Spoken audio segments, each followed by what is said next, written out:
Pourquoi choisir l'investissement immobilier? L'immobilier est le placement le plus sûr des Français. C'est un gage de sécurité pour sa retraite et de protection contre l'inflation. Et on va voir dans cette vidéo pourquoi c'est le véhicule d'enrichissement le plus sûr et le préféré des Français, à l'inverse de la bourse, des crypto-monnaies, des ETF ou des equity dans des entreprises et toutes les autres formes de placement qu'il existe. Alors, pourquoi investir dans l'immobilier plutôt que dans les autres formes de support d'investissement qui sont à ta disposition? La réponse est assez simple. Parce que en bourse, en crypto-monnaie, sur des ETF, sur de l'equity d'entreprise, d'accord? C'est des placements financiers qui vont faire appel à ton épargne.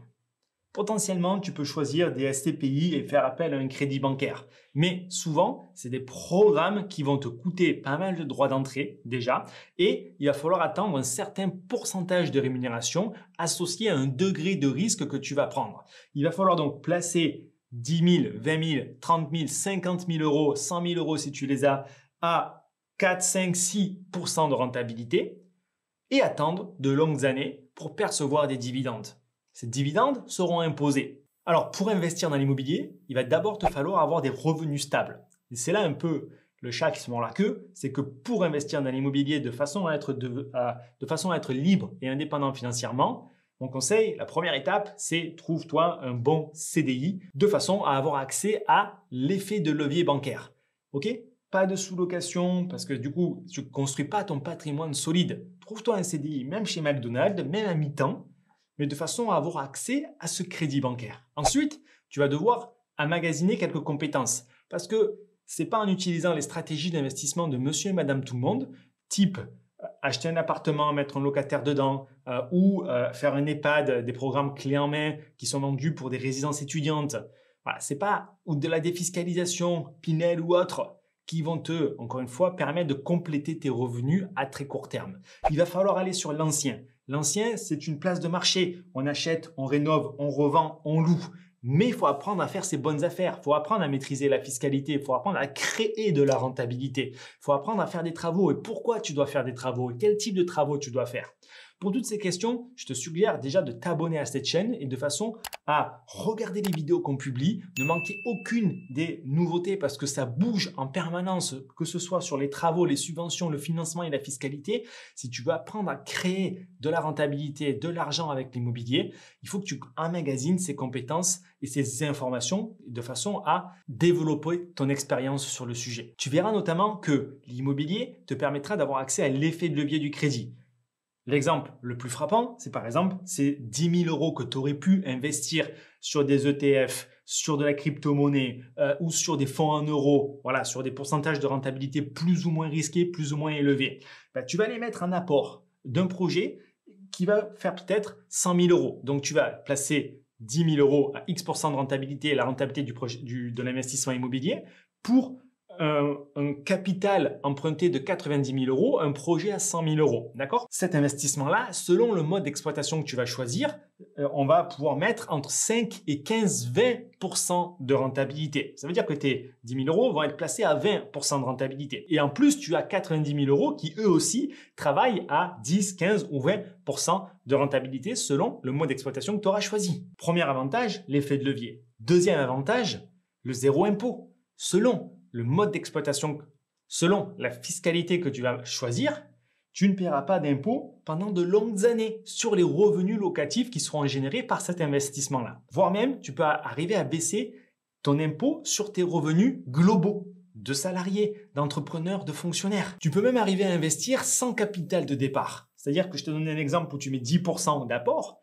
mais il n'y a aucune loi qui force les banques à demander cet apport. Souvent, elles vont demander cet apport lorsque le projet est risqué. Mais tu peux apprendre, toi, à lever ces risques et à passer au travers les mailles du filet pour faire des financements à 110%, sans mettre d'apport. Cela ne veut pas dire que tu ne dois pas avoir d'épargne de sécurité. Tu dois avoir des revenus stables et de l'épargne de sécurité pour investir intelligemment en immobilier. Finalement, dernier avantage que je vois, c'est que tu achètes un bien. Il te faut 3 mois pour le trouver. 3 mois plus tard, tu as ton financement. Tu en as peut-être pour 6 mois de travaux. Ça te prend 12 mois. D'accord? Mais dès le 12e mois, dès que tu vas voir les locataires ou les clients qui vont rentrer selon le mode d'exploitation que tu vas mettre en place, tu vas avoir des compléments de revenus. À l'inverse, des autres formes de placement où il va falloir attendre de longues années. Et ces compléments de revenus vont varier entre 500 et 2000 euros net par mois dès le premier jour de location. Si tu as du mal à voir les stratégies qu'il existe, je t'invite à t'abonner à cette chaîne et à cliquer sur la petite cloche pour ne pas louper les futures vidéos parce qu'on va faire plusieurs séries de vidéos sur la longue durée, la courte durée, la typique, la colocation, le co-living qui sont tout autant de stratégies à ta disposition. Pour être encore plus concret, je te donne un exemple. Monsieur X place 10 000 euros à 6%, voilà, sur un support tranquille présenté par ma banque, une partie en fonds en euros, une partie sur des ETF un peu plus rentables. Voilà, 6% à 10 000 euros, garantie sur les 10 prochaines années.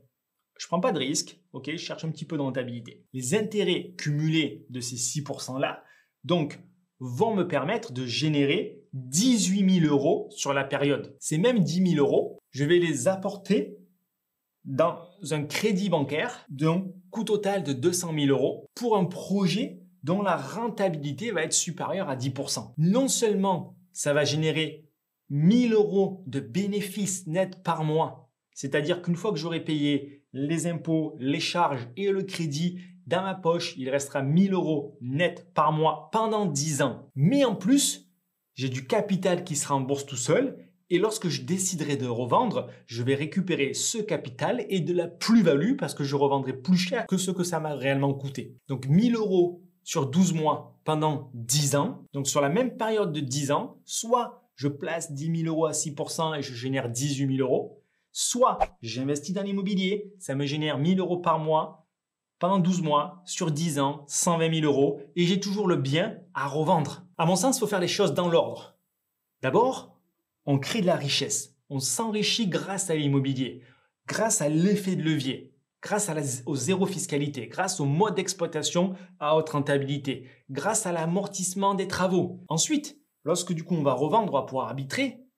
Effectivement, on va pouvoir se rapprocher de faire des placements financiers qui eux vont avoir une certaine rentabilité en mode bon père de famille, mais c'est pas ça qui va m'enrichir. Le capital, je l'aurais créé grâce à l'immobilier. Alors si tu sais pas exactement comment créer ce capital, comment avoir un patrimoine solide qui va traverser les crises, te protéger de l'inflation pour de nombreuses années et te permettre d'avoir des compléments de revenus, regarde les vidéos sur cette chaîne parce que tu vas tout comprendre des différentes stratégies qui sont à ta disposition. Si tu as la moindre question, tu peux la poser en commentaire, je te répondrai avec grand plaisir. 12 mois pour faire un projet qui va générer 1 000 euros net par mois, exonéré d'impôts pendant 10 ans. C'est possible et accessible à monsieur et madame tout le monde si, du coup, vous comprenez comment ça marche, chacune des étapes. Je ne dis pas que c'est facile parce qu'il faut trouver le bien, gérer les travaux, obtenir le financement.